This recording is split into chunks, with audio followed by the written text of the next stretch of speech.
के लिए, भारत के आवाम को, जनता को बेवकूफ बनाने के लिए एक और एक बयान देते हैं। रोज एक एक बयान आता है, कभी नकवी साहब कुछ कहते हैं, तो कभी रविशंकर प्रसाद कुछ कहते हैं, कभी अमित शाह कुछ कहते हैं, कभी नीतीश कुमार कुछ कहते हैं, कभी वजीर आजम अपनी मन की बात में हमेशा कुछ ना कुछ नई बात करके चले जाते हैं। ये कानून अगर आएगा, ये सीमांचल का इलाका, याद रखो, झारखंड के एक एमपी बीजेपी के, जिनका नाम निशिकांत दुबे है, निशिकांत दुबे ने आज से जो पिछले पार्लियामेंट के सेशन में उत्तर खड़ा था कि सीमांचल में मुसलमानों की बहुत आबादी बढ़ रही है, इसकी क्या वजह है?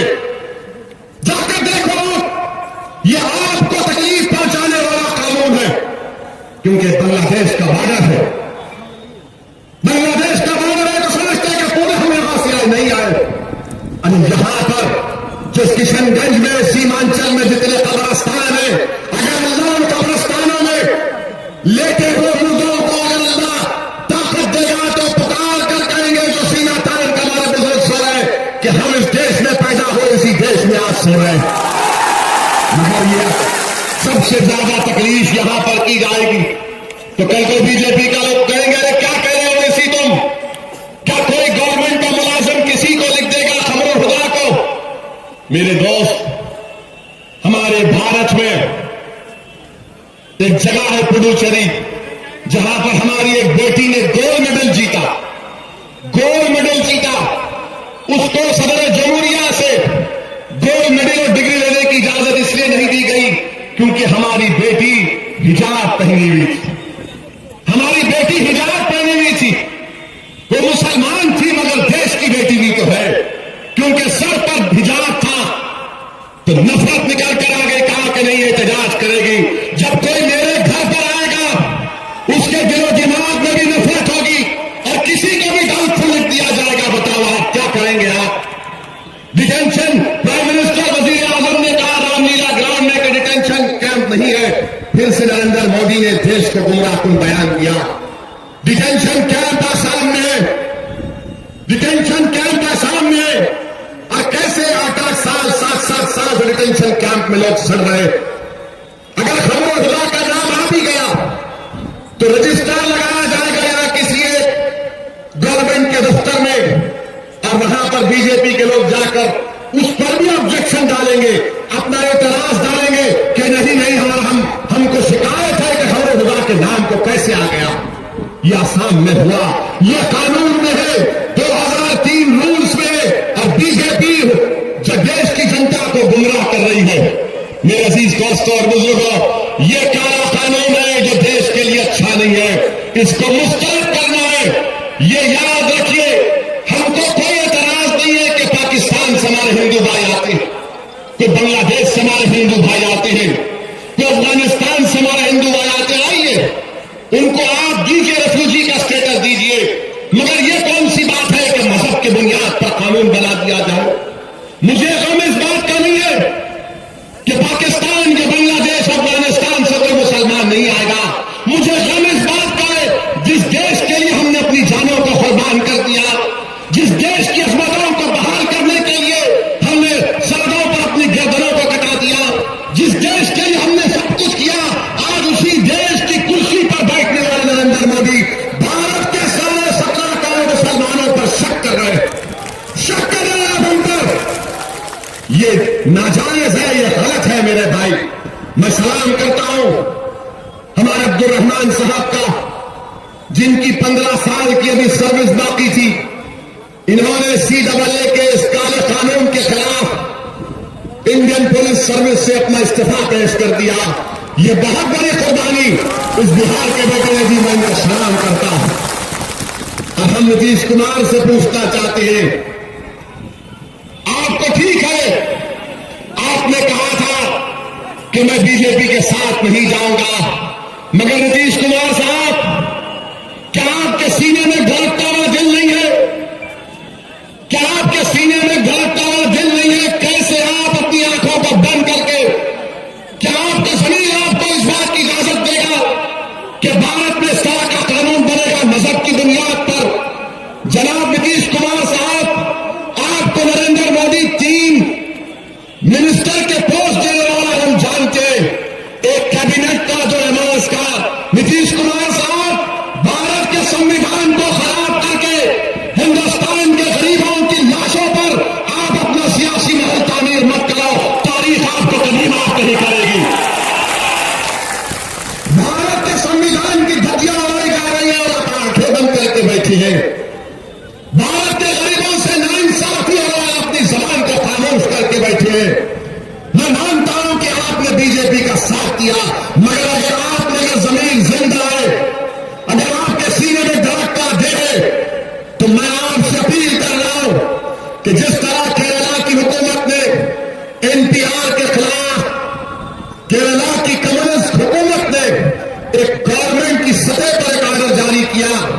कि केरला में एनपीआर को लागू नहीं किया जाएगा। ये तमाम किशनगंज की जनता, बल्कि आप मुझे इजाजत दें तो मैं कहूंगा कि बिहार की तमाम जनता नीतीश कुमार से मुतालबा करती है कि बिहार में एनपीआर लागू नहीं होना चाहिए। क्या आपको मंजूर है?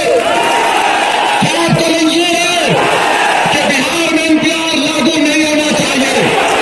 नीतीश कुमार साहब, ये जलसा आपसे मुतालबा करता है कि आप एनपीआर के खिलाफ एक ऑर्डर कल तक जारी कर दीजिए कि बिहार की सरकार बिहार में एनपीआर को जारी नहीं करेगी। आपको करना पड़ेगा। ये इलेक्शन के लिए नहीं कह रहा हूं, ये भारत के लिए कह रहा हूं। अंबेडकर अगर गांधी से आपको मोहब्बत है, राजेंद्र प्रसाद का नाम नीतीश कुमार लेते हैं, तो सुनो नीतीश कुमार, जब भारत का आईन बन रहा था, जब भारत के आईन का तमहीद बनाया जा रहा था, तो उस वक्त एक एचवी कामत साहब थे जिन्होंने कहा था कि जब आईन लिखा जाएगा, आईन की तमहीद लिखी जाएगी, तो भगवान और खुदा के नाम से लिखा जाएगा।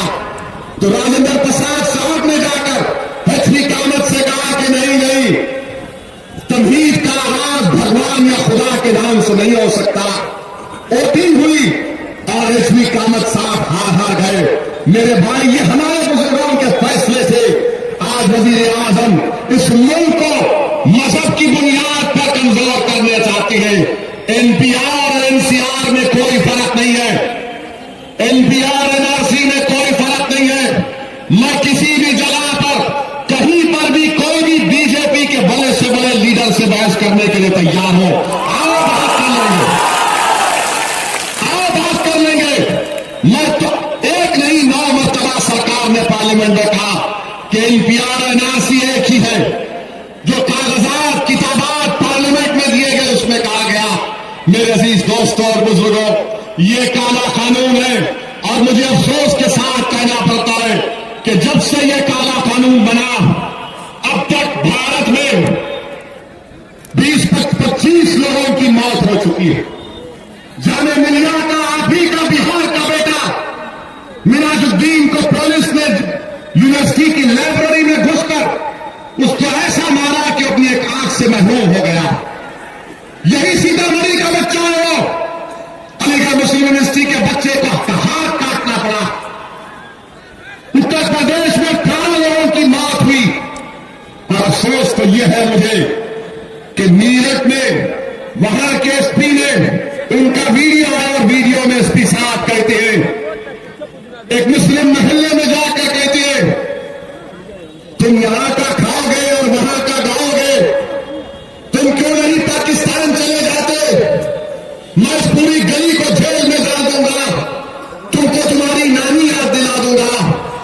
मैं मीरठ के एसपी से कह रहा हूं, सुनो, वो जो मुसलमान तुम्हारी वर्दी को देखकर इज्जत कर रहा था, मगर मैं आज किशनगंज से मीरठ के एसपी को पैगाम दे रहा हूं, सुनो एसपी साहब, तुम सुनो मेरी बात को, मेरी बात सुनो। और मीरठ के एसपी का शायद मेरे अल्फाज सुनने के बाद तुम्हारे दिल में जो हिंदुस्तानियत छुपी हुई जाग जाएगी। सुनो मेरी इस बात को। एसपी साहब, मीरठ वो सरजमीन है जहां पर हिंदू और मुसलमानों ने, जो अंग्रेजों के सिपाही थे, जब उनको पता चला कि बंदूक की कारतूस पर गाय की चर्बी लगती है, सूअर की चर्बी लगती है, और कारतूस कराने से पहले उसको अपने मुंह से तोड़ना पड़ता है, तो अंग्रेज फौज के हिंदू और मुसलमान सिपाहियों ने मीरठ की तारीखी सरजमीन पर ऐलान बगावत बुलंद किया। अंग्रेजों की ईंट से ईंट बजा दी और वो सिपाही हिंदू और मुसलमान मिलकर दिल्ली को जाते हैं।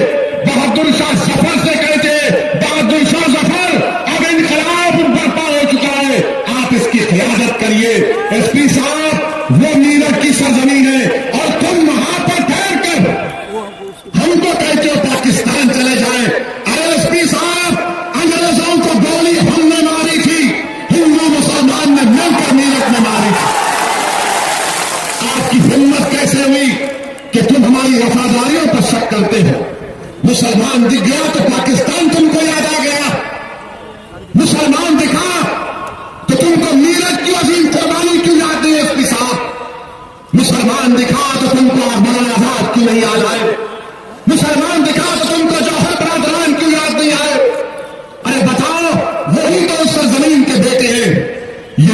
की तारीख है। और मीरठ का एसपी मुसलमानों के बस्ती में जाकर कहता है कि तुम तो पाकिस्तान चले जाओ। अरे पाकिस्तान हम उस वक्त नहीं गए तो अब क्यों जाएंगे? सुनो एसपी साहब, तुम अगर हमको लाइन में खड़ा करके गोलियां मार भी दोगे, तुम्हारी गोलियां खत्म हो जाएंगी मगर हम इस मुल्क को नहीं छोड़ने वाले इंशाअल्लाह ताला। अब दोबारा हिजरत नहीं होगी। सुनो संगियों, अब दोबारा हिजरत नहीं होगी। अगर मैंने अपनी मां का दूध पिया हो, अगर मैं अपने बाप का बेटा हूं तो तुमसे लड़ूंगा, जमहूरी तरीके से तुमसे मुकाबला करूंगा। हम हर चीज कुर्बान कर देंगे इस भारत के लिए। अरे हमारा तो ईमान ये है कि जो पैदा होता है वो अपनी रिस्क लिखा कर लाता और अपना मौत का वक्त लिखा कर लाता है।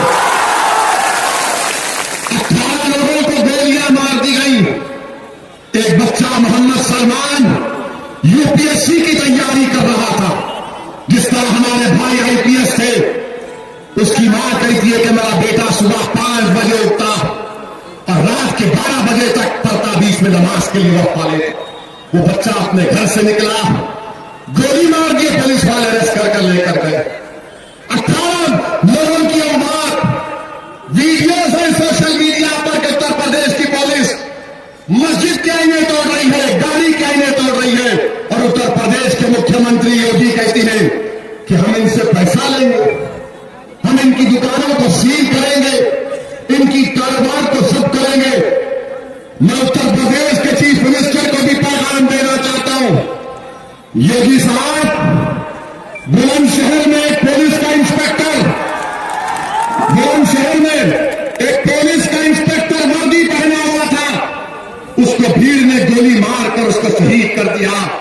बताओ योगी, तुम्हारी हुकूमत ने मारने वालों की कितनों की जायदाद को जब्त किया? जो पुलिस ऑफिसर वर्दी में था, बताओ योगी कि तुम्हारी रियासत में एक ही दिन में एक भीड़ जमा होकर 12 दलितों का कत्लेआम किया, तुमने कितनों की जायदाद जब्त की? बताओ तुमने। तुम्हारे पास कुछ नहीं है, मेरा नाम असद है तो मेरी जायदाद जब्त करोगे, मेरा नाम मुसलमान है तो मेरी जायदाद जब्त करोगे। नरेंद्र मोदी जी, यह आपका सबका साथ सबका विकास, ये सब झूठ है, इसमें सच्चाई नहीं है। हम आपसे यही करें, अगर संविधान को आप मानते हैं, इस कानून को वापस लेना पड़ेगा इस सरकार को। यह गलत कानून है। मैं आज के जलसे से भारत के तमाम कॉलेजेस और यूनिवर्सिटीज में पढ़ने वाले तुलबा और तलबात को सलाम करता हूं कि उन नौजवानों ने इस काले कानून के खिलाफ लड़ाई का आगाज किया। आप जहां कहीं भी जदोजहद कर रहे हैं, हम आपके साथ हैं, हमारी दुआएं आपके साथ हैं। ये लड़ाई मुसलमानों की लड़ाई नहीं है, ये लड़ाई भारत को बचाने की है, देश को बचाने की है, संविधान को बचाने की है। और मैं आपसे अपील कर रहा हूं मेरे भाई, मेरे बुजुर्गों, मेरी इज्जतदार मां और बहनों, मैं आपसे एक वादा लेना चाहता हूं, और वो ये है कि मैं आपके सामने भारत की आईन की तमहीद को करूंगा, और मैं आपसे गुजारिश करता हूं कि आप तमाम उस भारत की आईन की तमहीद को मेरे साथ पढ़ेंगे। आप तैयार हैं? मताना तो संजीदगी से हम करते हैं कि भारत को एक मुख्तदर, समाजवादी, गैर मजहबी, अवामी जमहूरिया बनाएंगे, और इसके तमाम शहरियों के लिए हासिल करेंगे इंसाफ, समाजी, माशी और सियासी आजादी ख्याल, इजहार, अकीदा, दीन और इबादत, मसालात, बाएतबार हैसियत और मौके, और इन सब में इखवत को तरक्की दें, जिससे फर्द की अजमत और कौम के इत्तेहाद और सालमियत का तयक्कुन हो। और हिंदुस्तान के वजीर आजम के लिए और बिहार के वजीर आला के लिए और तमाम उन लोगों के लिए जो इस कानून को बनाया है, मेरे देश की तमाम जनता से अपील है नौजवानों से गुजारिश है, बुजुर्गों से गुजारिश है कि 26 जनवरी तक आप भारत का ये प्रियम्बल, ये तमहीद को पढ़िए, इसका वीडियो बनाइए और उसके नीचे लिखिए कि मेरा संविधान, और उस वीडियो को यूट्यूब पर डालिए। संविधान के आइन को, तमहीद को पढ़िए और तमहीद को पढ़ने के बाद आप भारत के प्राइम मिनिस्टर से कहिए कि मोदी जी इस कानून को वापस लो, इस देश को बचाओ। एक वीडियो बनाकर 26 जनवरी तक करोड़ों की तादाद में इस वीडियो को पूरे यूट्यूब पर, ट्विटर पर, फेसबुक पर, टिकटॉक पर डालिए, व्हाट्सएप पर डालिए। मेरे भाई, क्या आप ये काम करेंगे? क्या आप मेरा संविधान के नाम पर 1 मिनट का वीडियो बनाकर डालेंगे? भारत के प्रधानमंत्री को भिजाएंगे, फेसबुक, ट्विटर, सब पर भिजाइए, क्योंकि 26 जनवरी को हमने अपने आप को संविधान लिया था, उसको अपने अहमियत माना था। ये CAA का कानून संविधान के खिलाफ है। मेरे भाई, वीडियो बनाइए 1 मिनट का, 26 जनवरी तक इसको डालते रहिए। और मैं आपसे अपील कर रहा हूं कि अपने हौसलों को बुलंद रखिए। उत्तर प्रदेश की सरकार ने जो जुल्म और बर्बरियत की है, मुझे यकीन है कि इंशाअल्लाह ताला कुदरत का कानून यही रहा है कि अल्लाह जालिम के जुल्म को बर्दाश्त नहीं करता। ये जुल्म का खात्मा होगा इंशाअल्लाह ताला, ये जुल्म का खात्मा होगा। ये भारत हमारी सरजमीन में अमन और मजबूत होगा। किशनगंज की जनता, या